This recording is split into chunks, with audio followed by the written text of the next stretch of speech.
Hi, and welcome to another episode of Hacker's Misadventures in Scale Modeling Feature Friday episode. Now, we're going to be watching a little channel from the Imperial War Museum in the UK about their collections of Spitfires. Now, the reason I picked... Oh, by the way, make sure you subscribe to their channel and like it, because any money they do make will go towards keeping these airplanes flying and maintained. Anyways, oh yeah, I'm punching like, and also subscribe and like my channel. So, reason why I picked this again, the reason why I picked this one was the fact that we've now got a 1/24 scale new mode Spitfire from Airfix.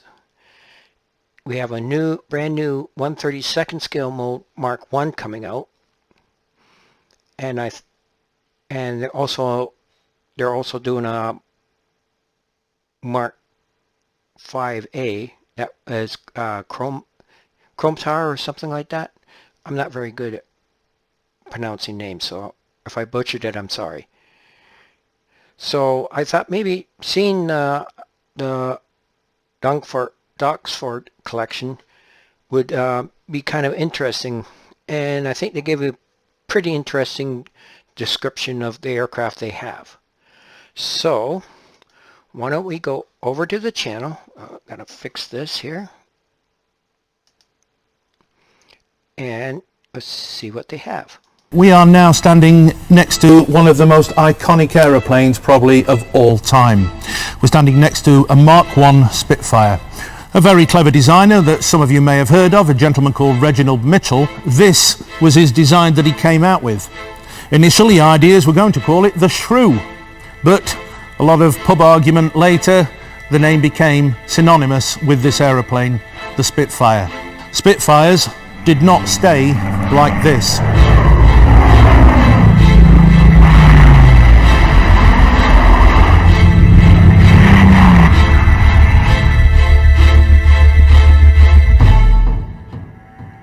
Between 1937 and 1947, Spitfires came out in their thousands, over 20,000 of them. Obviously, war is a terrible thing, but one thing it does bring is lightning quick development between the combatants involved. In the 7 years of Spitfires that were actually in production, they changed quite dramatically from the Mark 1 to the Mark 24, which we have here in airspace, which we'll see later. This is Britain's best-known fighter aircraft, the Spitfire. We Americans in Britain know the Spitfire. We've seen it in action. Many of us have flown it in action. Believe me, the Spitfire has got what it takes. During the Battle of Britain, a mere handful of Hurricanes and Spitfires worked with Britain's anti-aircraft command. And between them, they knocked all hell out of the Nazis. Obviously, Mitchell, being a designer of racing aeroplanes, the unique and fantastic thing about a Spitfire is its wing. Taking 3 times as many man-hours to build the Spitfire wing as it took Messerschmitt to build a mass-produced 109 wing. Spitfire's beautiful elliptical wing is very thin. If you press the side of it, it's like the back of a fork.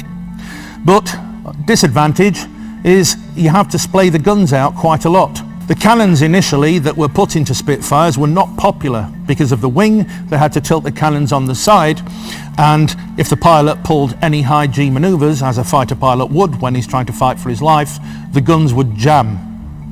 Another feature of a Mark 1 Spitfire, the ailerons, very basic. Irish linen to be precise, and doped and moulded to a streamlined shape, as also is the elevator and rudders. We've come round to the nose of N3200 now. There are a few things that you might be able to see that are slightly different. One white wing underneath, one black wing underneath, for recognition, so British gunners wouldn't blast it out the sky if they saw something with a black and white wing. Unfortunately, then the Germans are going to know as well, so we canned that idea quite quick. Also here we've got the very, very beautiful and famous Rolls-Royce Merlin engine.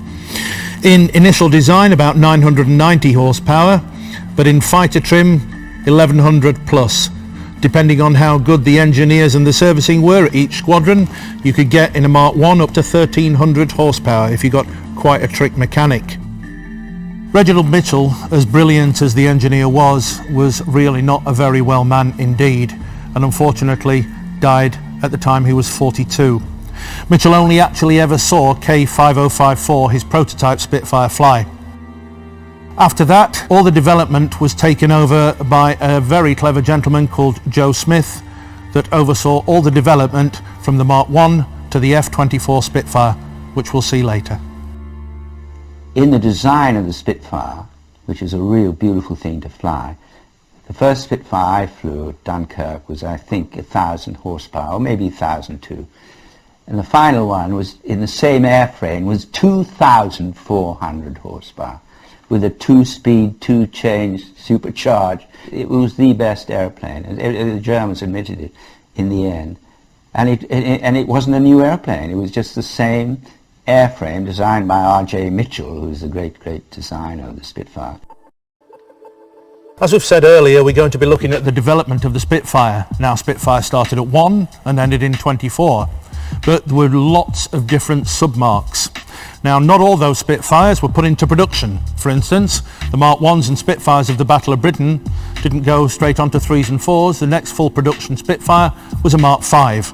We're going to head over to another of Duxford's historical hangars now, Hangar 3, to check out the Mark 5 Spitfire BM597.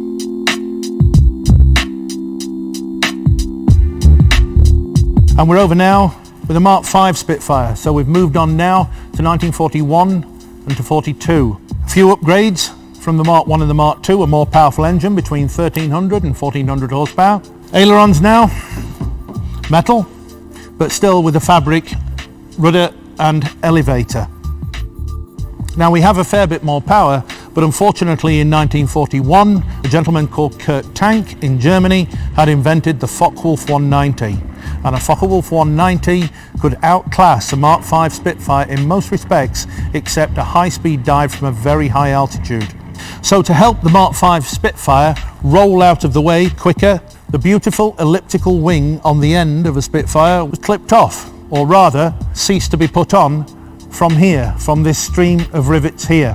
Not as pretty as the original elliptical wing, but of course in wartime it hardly matters, but aiding the Mark 5 to roll out of the way a lot quicker than it initially could. It couldn't turn as tight because the surface area is not there, but rolling, it was a massive advantage to help the Mark 5 Spitfire. That's how the present Spitfire 5 was evolved. She's essentially the same as Spitfires 1 and 2, but for the squared-off wingtips, and most versions will be seen with cannon mounted on the wing. BM597 has also been a bit of a TV star for those of you that remember the series Foyle's War. In the story, Foyle's son is portrayed as a Spitfire pilot, and BM597 here starred in quite a few of the scenes. So with engineers trying to wring every square ounce of power out of the Mark 5 engine and clipping the ends off the wings, the Mark 5 Spitfires obviously needed to be replaced. So we'll have a look at what replaced them.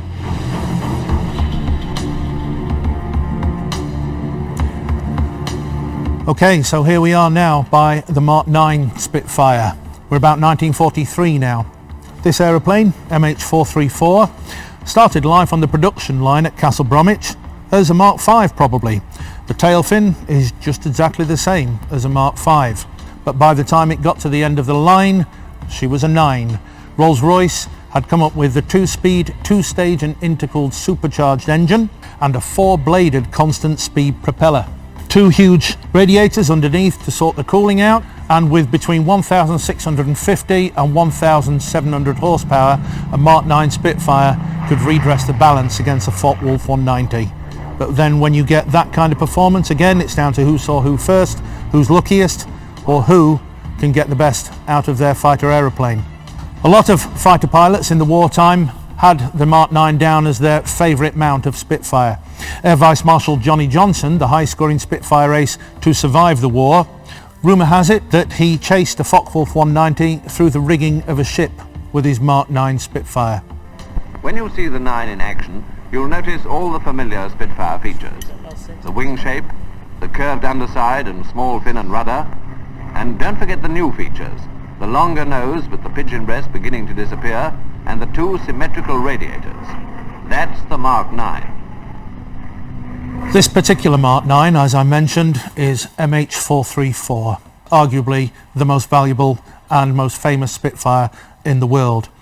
There are about 52 airworthy Spitfires now, depending on serviceability at the time, and MH434, other than an overall, has been airworthy since 1943.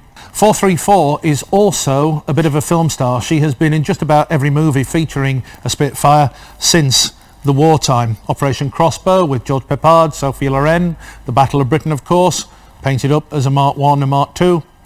And lastly, that I know of, a movie called The Land Girls, where she was expertly flown by Mark Hanna. Mark Hanna was the son of Squadron Leader Ray Hanna of Red Arrow's fame, and Ray and Mark expertly flew this aeroplane in air shows all over. But MH434, still beautiful and still famous and still here in Hangar 3 at Duxford for you to come and see. And I flew the Mark 1, which we had in 1940 in the battle, the Mark 2, the 5, the 9 and the 21. My favourite actually was the 9 because that had a longer nose and had a more powerful engine. They did the same with the 21, but the 21 was, it always reminded me rather of trying to put a 4-litre engine in a Morris, a mini car or something. It was nose heavy, was very good in a straight line, but any manoeuvrability had gone. But I never flew them on ops. In fact, they hardly ever were used because it was right at the end of the war. But the Spit 9 was I would say, the finest. So here we are in Hangar 2 now at Duxford, and behind me the Mark 14 Spitfire. You may notice quite a bit different to the previous Merlin engined Spitfires that we've been looking at. It's because it's powered by the Rolls-Royce Griffon. The Rolls-Royce Merlin up to the Mark 9 and the Mark 16 and the Mark 8 Spitfire have been tuned to about as far as it could go with 1,700 horsepower. A little bit more towards the end of the war, right at the end with the Hornet, but Rolls-Royce had developed the 36.9 litre V12 Griffon, nearly 10 litres bigger, over 2,000 horsepower, a 5-bladed propeller to power it, initially in the Mark 12 Spitfire, but mainly into squadron service as a Mark 14. Now this aeroplane now equalled just about anything with a propeller at the front that the Germans could put in the sky.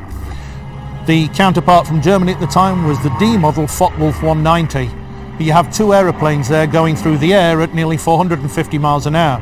Really, I don't care how powerful your piston engine is, with a huge 12 or 13 foot fan at the front of your aeroplane, you're not going to go through the air much quicker than that. Okay, we're now going to go over to airspace to see our final Spitfire. Many Spitfires were equipped for special tasks. Some for photo reconnaissance work. Some for bombing on special missions. And in 1944, Spitfire pilots had an assignment after their own hearts. Hundreds of flying bombs fell to the cannon of Spitfire interceptors.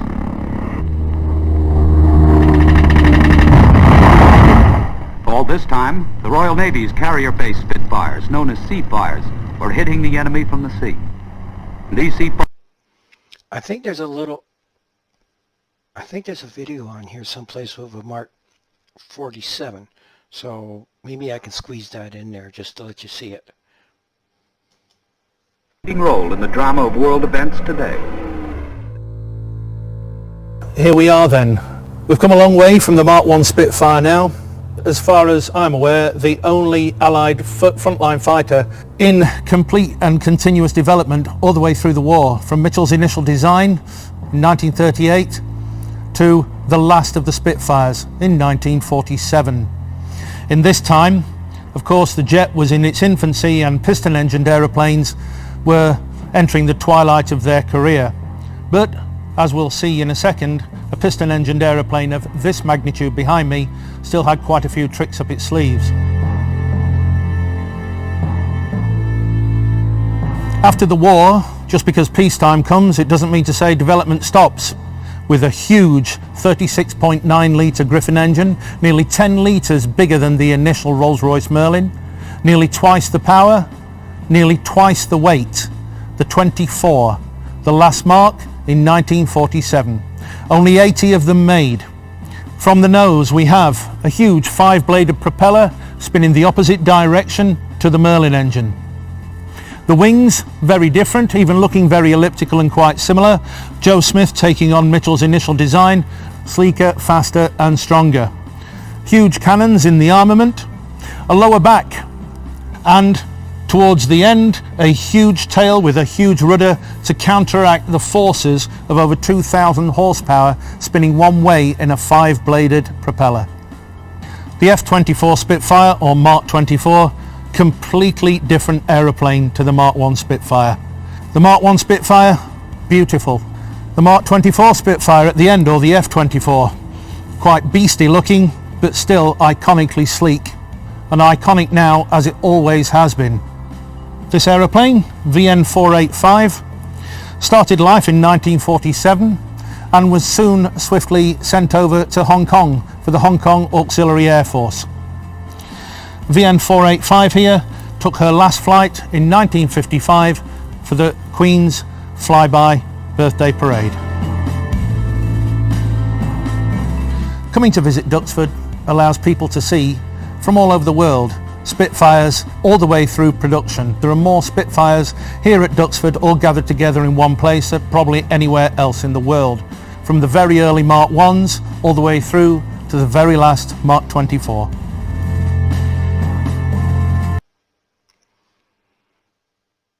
Well, that was interesting. Maybe I can find that, if you hang out for a minute, maybe I can find that Mark 47 Seafire. Okay, I found the Seafire 47. So let's go have a watch, because it's really even more different than the Mark 24 Spitfire. So let's watch our plane.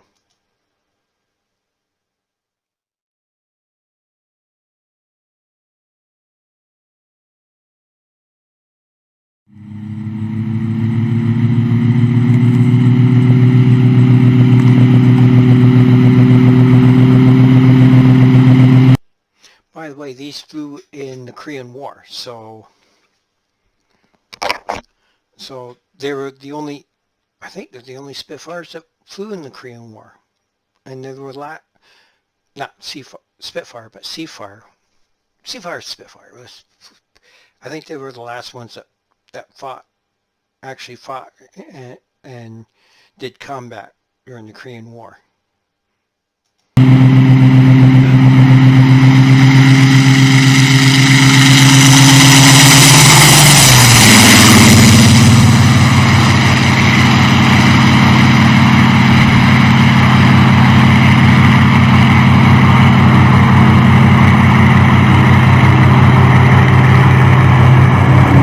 What a sound.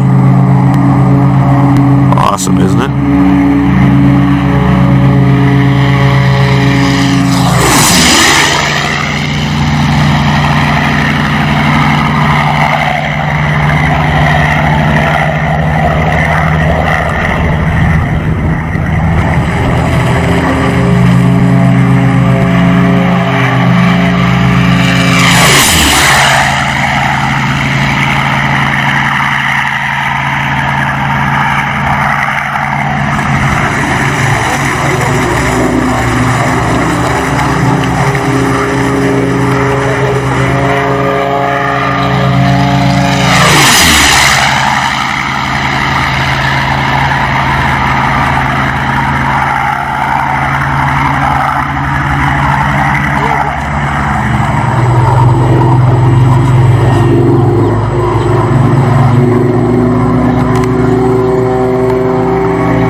Now, I hope you enjoyed this video, and like and subscribe to my channel, and if you want to help finance this channel, please go over to my Give, Saves, and Goes page, because not all of this is coming out of my pocket, so any help that you give me would be appreciated. And remember, every build's an adventure, so go make it awesome, and you have a nice day.